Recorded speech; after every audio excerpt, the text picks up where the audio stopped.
नमस्कार प्यारे विद्यार्थियों, मेरा नाम सोनिया आहूजा। मैं सरकारी सीनियर सेकेंडरी स्कूल फतेहगढ़ सुकरचक से हिंदी अध्यापिका।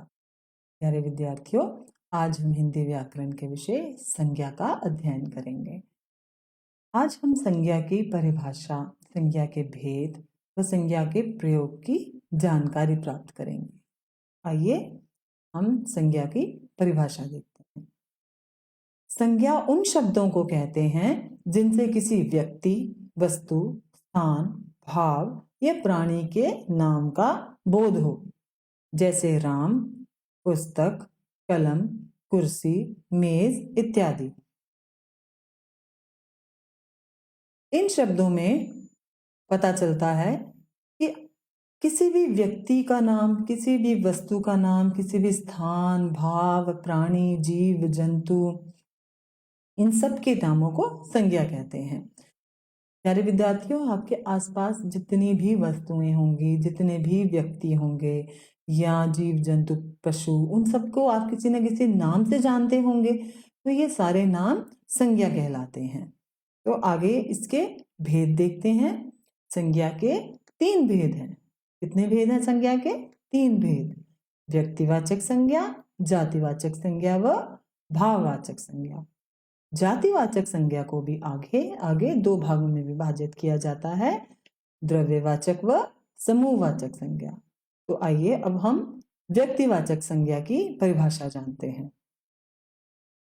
व्यक्तिवाचक संज्ञा जिस शब्द से किसी विशेष व्यक्ति, वस्तु, स्थान के नाम का बोध हो, उसे व्यक्तिवाचक संज्ञा कहते हैं। जैसे व्यक्ति का नाम रमेश, राधा, मोहन आदि। वस्तुओं के नाम जैसे पुस्तक, मेज, टोपी आदि। स्थान का नाम अमृतसर, पटना, मुंबई आदि। दिशाओं के नाम उत्तर, पश्चिम, पूर्व, दक्षिण आदि। नदियों के नाम जैसे गंगा, यमुना, सरस्वती, रावी आदि। उदाहरण के लिए ताजमहल आगरा में स्थित है। अब ताजमहल एक इमारत का नाम है ना, और आगरा एक शहर का नाम है। तो ये व्यक्तिवाचक संज्ञा के अंतर्गत आते हैं। इसी तरह आपका भी कोई नाम है तो वो भी व्यक्तिवाचक संज्ञा के अंतर्गत आया। मेरा नाम है, वो भी व्यक्तिवाचक संज्ञा के अंतर्गत आएगा। ठीक है, आगे हम चलते हैं जातिवाचक संज्ञा पर। जातिवाचक संज्ञा की परिभाषा है कि जिस शब्द से एक जाति के सभी प्राणियों या वस्तुओं का बोध हो, उसे जातिवाचक संज्ञा कहते हैं। जैसे नदी, शहर, अध्यापक आदि। अब उदाहरण के लिए हमारे देश में बहुत सारे पर्वत हैं। अब यहाँ विद्यार्थियों, पर्वत शब्द प्रयोग हुआ है। यहाँ पर किसी भी पर्वत का नाम नहीं बताया गया कि हिमालय पर्वत की बात हो रही है या माउंट एवरेस्ट की बात हो रही है ना। तो पर्वत शब्द सभी पर्वतों की जाति का बोध करवाता है, तो यहाँ पर जातिवाचक संज्ञा है। इसी प्रकार जो उदाहरण दिए गए हैं उसमें नदी शब्द नदियों की जाति का बोध करवाती हैं। आपको गंगा नदी, यमुना नदी या सरस्वती नदी नहीं कहा गया, आपको केवल नदी कहा गया। तो यानी कि कोई भी नदी हो सकती है। तो ये नदी शब्द जातिवाचक संज्ञा के अंतर्गत आता है। इसी प्रकार शहर पूरे भारत में, पूरे विश्व में बहुत सारे शहर हैं, उनके अपने अपने नाम हैं, है ना। तो यहाँ हमें ये नहीं पता चल रहा है कि किसी विशेष शहर की बात की जा रही है ना। यहाँ शहर यानी कि कोई भी शहर, तो यहाँ पर संपूर्ण जाति का बोध हो रहा है। तो आगे जातिवाचक संज्ञा के अंतर्गत जो अन्य 2 भेद हैं, समूहवाचक व द्रव्यवाचक संज्ञा, वो देखते हैं। समूहवाचक संज्ञा जिस संज्ञा शब्द से किसी व्यक्ति, वस्तु के समूह का बोध हो, उसे समूहवाचक संज्ञा कहते हैं। जैसे भीड़, सेना, जनता, सभा इत्यादि। जैसे सेना देश की रक्षा करती है। अब देखिए, सेना शब्द में सेना जो है वो कोई एक व्यक्ति नहीं बनाता, सेना में बहुत सारे सैनिक होते हैं, तो वो सैनिकों का समूह है।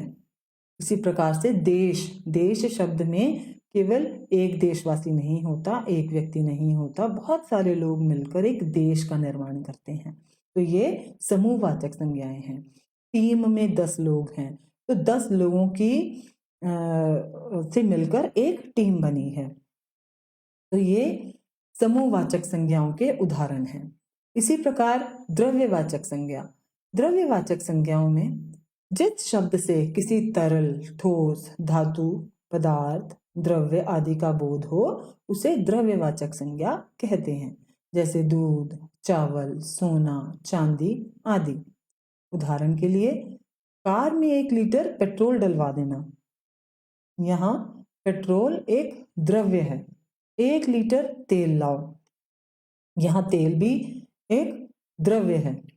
तो जातिवाचक के 2 अन्य भेद समूहवाचक और द्रव्यवाचक संज्ञाएं। अब आगे भाववाचक संज्ञा की ओर चलते हैं। भाववाचक संज्ञा जिन शब्दों से किसी व्यक्ति या प्राणी के भाव का बोध हो उन्हें भाववाचक संज्ञा कहते हैं। जैसे मिठास, बुढ़ापा, बचपन, क्रोध, ममता आदि। उदाहरण के लिए दही में खटास है, तो खटास एक भाव है। जब आप दही खाते हैं उसमें खटास आपको महसूस होती है ना? तो ये एक भाव है, तो ये भाववाचक संज्ञा का बोध करवाता है।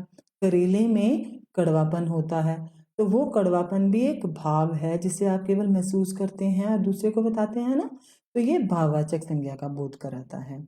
ये सभी शब्द मिठास, ये कोई वस्तु नहीं है जिसे आप छू सकें या महसूस, ये सिर्फ महसूस करने वाले भाव हैं। तो वे सभी शब्द जिन्हें हम महसूस करते हैं वे भाववाचक संज्ञा के अंतर्गत आते हैं। इसके पश्चात चलिए अब हम अभ्यास देख लें। अभ्यास कर लें सभी का। रोहन क्रिकेट खेलता है, तो यहाँ रोहन शब्द व्यक्तिवाचक संज्ञा के अंतर्गत आएगा।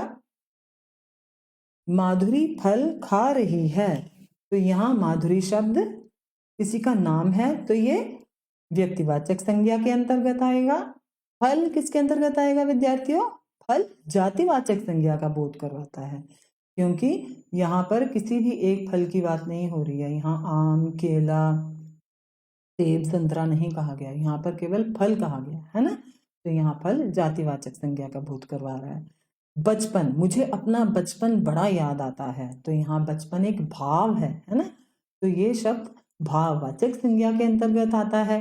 वह पुस्तक पढ़ रहा है, अब यहाँ पुस्तक आपकी कोई भी पुस्तक हो सकती है, तो पुस्तक जो है वो जातिवाचक संज्ञा के अंतर्गत आती है। आम में मिठास है, आम शब्द व्यक्तिवाचक संज्ञा का बोध करवाता है और मिठास भाववाचक संज्ञा का बोध करवाता है। गुलाब की सुंदरता सबको अच्छी लगती है, गुलाब शब्द व्यक्तिवाचक संज्ञा का बोध करवाता है और सुंदरता भाववाचक संज्ञा का बोध करवाती है। हमारी मित्रता बहुत पुरानी है, मित्रता शब्द भाववाचक संज्ञा के अंतर्गत आएगी। और मुझे सोने के कंगन बहुत पसंद हैं, इसमें बताया गया है कि कंगन सोने के हैं, तो सोना द्रव्यवाचक के अंतर्गत आएगा। और कंगन क्योंकि बताया गया है कि कौन सी धातु के हैं, सोने के हैं, तो ये आपका व्यक्तिवाचक संज्ञा के अंतर्गत आएगा। तो प्यारे विद्यार्थियों, आशा करती हूँ कि आपको संज्ञा पाठ समझ आ गया होगा। धन्यवाद।